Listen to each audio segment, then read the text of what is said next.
नमस्कार आदाब दोस्तों। तो चलिए आज फिर हम आप लोगों के लिए लाए देश और दुनिया की तमाम ताजा बड़ी खबरें, ब्रेकिंग न्यूज, हेडलाइंस, एक एक करके तमाम बड़ी खबरें आपके सामने रखेंगे। सबसे पहली और बड़ी खबर में आपको बताएंगे दोस्तों, कांग्रेस पार्टी के लिए अच्छी खबर सामने आ रही है। कर्नाटक विधानसभा चुनाव से पहले एक नए सर्वे ने कांग्रेस पार्टी के लिए बड़ी खुशखबरी दी है। इस बार कर्नाटक विधानसभा चुनाव में कांग्रेस की सरकार बनेगी और कितनी सीटों से कांग्रेस पार्टी ये चुनाव जीतेगी, इसका एक बड़ा ओपिनियन पोल सामने आया है, जिसके आंकड़े आगे हम आपको दिखाएंगे। साथ ही साथ अगली बड़ी खबर में आपको बताएंगे दोस्तों, बीजेपी जेजेपी हरियाणा के अंदर जो गठबंधन है उसमें अब बगावत शुरू हो गई है, इसकी भी जानकारी आपको देंगे। साथ ही साथ अगली बड़ी खबर में आपको बताएंगे, उत्तर प्रदेश के अंदर अखिलेश यादव ने बीजेपी के साथ कर दिया बड़ा खेला।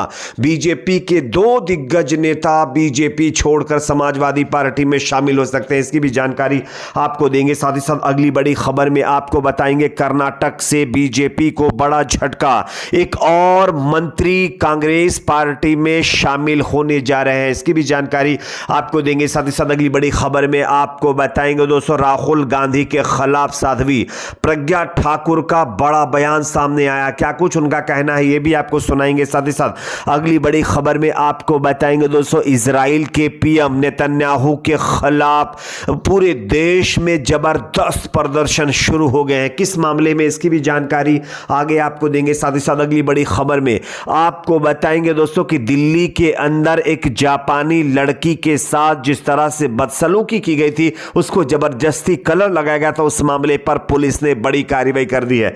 क्या है इसकी भी जानकारी आपको देंगे। उससे पहले छोटी सी रिक्वेस्ट करेंगे, वीडियो को लाइक करके ज्यादा से ज्यादा शेयर करिए, चैनल को सब्सक्राइब करके बेल आइकन को जरूर प्रेस कर लीजिए। बात करेंगे पहली और बड़ी खबर की। जैसा कि आप जानते हैं, कर्नाटक विधानसभा चुनाव के लिए कुछ ही महीनों का वक्त बचा है, लगभग 1.5 महीने का वक्त बचा। लेकिन इसी बीच दोस्तों, लोक पोल सर्वे का एक बहुत बड़ा ओपिनियन पोल सामने आया है। इस ओपिनियन पोल को बताया जा रहा है कि लोक पोल सर्वे एजेंसी ने किया है, जो 2 महीने तक लोगों के बीच जाकर चुनावी माहौल भांपने की कोशिश की है।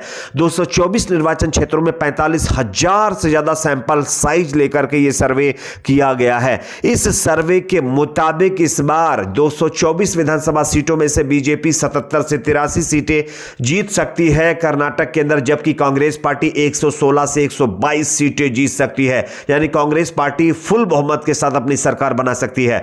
जेडीएस के खाते में 21 से 27 सीटें जा सकती हैं, जबकि अन्य के खाते में 1 से 4 सीटें जाने की संभावना बताई जा रही है। यानी कि हम सीधे तौर पर कहें तो इस बार बीजेपी को सत्ता से उखाड़ फेंकने के लिए जनता पूरी तरह से कर्नाटक के अंदर तैयार बैठी है। अब देखना यह होगा कि एग्जैक्ट आंकड़े क्या आते हैं। अगली खबर की बात करेंगे जो कि आ रही है हरियाणा से, जहां पर बीजेपी जेजेपी गठबंधन में भारी बगावत हो गई है। आप इस खबर को देखिए, हरियाणा में बीजेपी जेजेपी गठबंधन में रार। हरियाणा के भाजपा नेता आगामी लोकसभा चुनाव को देखते हुए जेजेपी के साथ की बजाय पार्टी संगठन यानी बीजेपी को प्रदेश में अकेले चुनाव लड़ने की सलाह दे रहे हैं। पूर्व केंद्रीय मंत्री और भाजपा नेता बीरेंद्र सिंह के बाद अब उनके बेटे भी हरियाणा भाजपा को आगामी लोकसभा व विधानसभा चुनाव अपने दम पर लड़ने की राय दे रहे हैं। उन्होंने भी जजपा के साथ गठबंधन में चुनाव लड़ने की राय बीजेपी को दी है।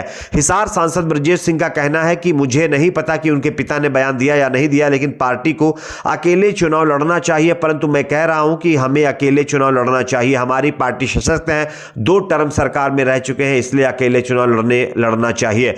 यानी कि जब चुनाव हुए थे विधानसभा के और बीजेपी के साथ बहुमत नहीं था अभी बीजेपी के पास, तब इन्होंने जेजेपी से गठबंधन कर लिया। लेकिन अब जब ऐसा इनको लग रहा है कि जेजेपी की जरूरत नहीं है, तब वो जेजेपी से गठबंधन खत्म करके अकेले दम पर चुनाव लड़ने की बात कर रहे हैं। यानी जेजेपी के साथ वही खेल हो गया जो अन्य पार्टियों के साथ बीजेपी करती आई है, यूज एंड थ्रो। बात करेंगे अगली खबर की।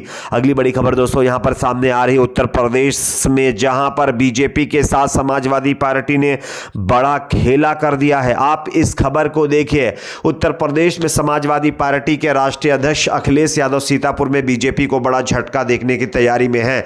दरअसल सपा प्रमुख अखिलेश यादव रविवार को सीतापुर दौरे पर हैं, जिसके चलते यहां अखिलेश यादव की मौजूदगी में बीजेपी के 2 नेता समाजवादी पार्टी में शामिल हो सकते हैं। जानकारी के मुताबिक पूर्व विधायक रामपाल यादव और लहरपुर से विधानसभा का चुनाव लड़ चुके प्रमोद वर्मा बीजेपी छोड़ सपा में शामिल हो सकते हैं।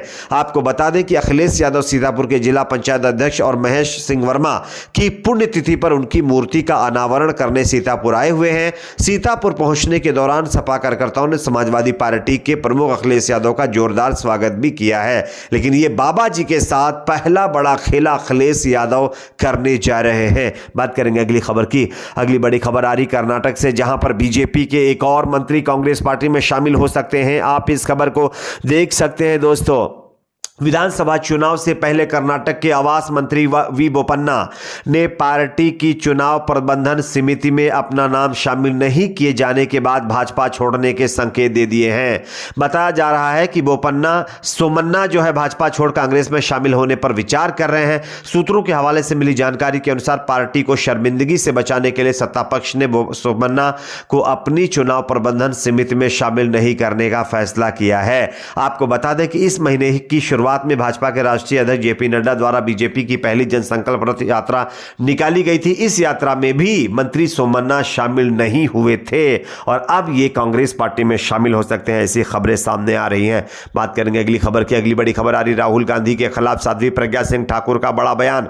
आप इस खबर को देख सकते हैं। बीजेपी की लोकसभा सदस्य प्रज्ञा सिंह ठाकुर के कांग्रेस सांसद राहुल गांधी पर दिए बयान पर अब सियासत गर्मा गई है। कांग्रेस ने उनकी तरफ से दिए गए बयानों की कड़े शब्दों में निंदा की है। पार्टी का कहना है कि ऐसा पहली बार नहीं है कि वह इस तरह के बयान दे रही हों। वह इससे पहले महात्मा गांधी के लिए भी अब शब्दों का इस्तेमाल कर चुकी हैं। दरअसल प्रज्ञा ठाकुर ने कहा था कि राहुल गांधी को विदेशी धरती पर दिए गए उनके बयानों के लिए देश से निकालकर फेंक दिया जाना चाहिए। राहुल गांधी ने यह साबित कर दिया कि वे विदेशी माता से जन्मा पुत्र कभी देशभक्त नहीं हो सकता।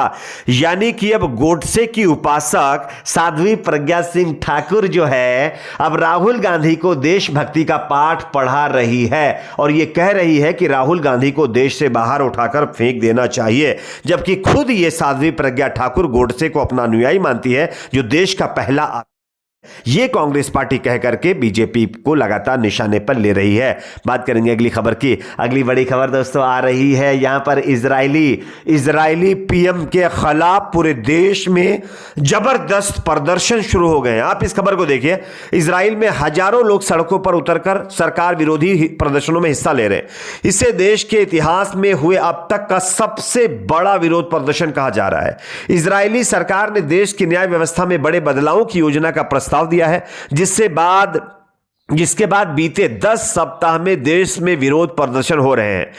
हाइफा जैसे शहरों में रिकॉर्ड स्तर पर प्रदर्शनकारी सरकार के खिलाफ सड़कों पर उतरे हैं, जबकि राजधानी तेल अवीव में करीब 2 लाख लोग इन प्रदर्शनों में शामिल हुए हैं। आपको बता दें कि 21 फरवरी की आधी रात के बाद हुई वोटिंग में सुधारों के पक्ष में 63 वोट पड़े, जबकि विरोध में 47 वोट पड़े। सरकार के मुताबिक इन सुधारों के जरिए वो ये पक्का करना चाहती है कि सरकार सुप्रीम कोर्ट अपनी ताकत का जरूरत से ज्यादा इस्तेमाल ना कर सके।